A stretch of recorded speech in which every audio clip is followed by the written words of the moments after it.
वाळूज परिसरात बनावट नोटांचा कारखाना उद्ध्वस्त, 88 लाखांचा मुद्देमाल जप्त, अहिल्यानगर पोलिसांची कामगिरी।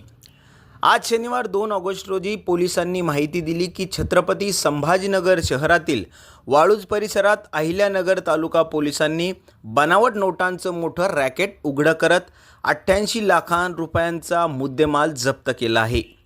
दिनांक 27 जुलै रोजी आंबिलवाडी परिसरात 2 इसम 500 रुपयांच्या बनावट नोटा वापरत असल्याची माहिती पोलिसांना मिळाली। त्यानंतर पोलिसांनी थेट कारवाई करत निखिल गांगडे आणि सोमनाथ शिंदे यांना अटक केली आहे। 80,000 रुपयांच्या बनावट नोटा जप्त केल्या।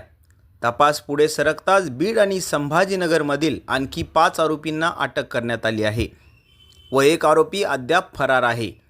पोलिसांनी या टोळीच्या अड्ड्यावर छापा टाकून 59,50,000 बनावट नोटा व 2,16 लाखांच्या नोटा छापाईचे साहित्य आणि 27.90 लाखांच्या मशीन्स जप्त केल्या आहेत।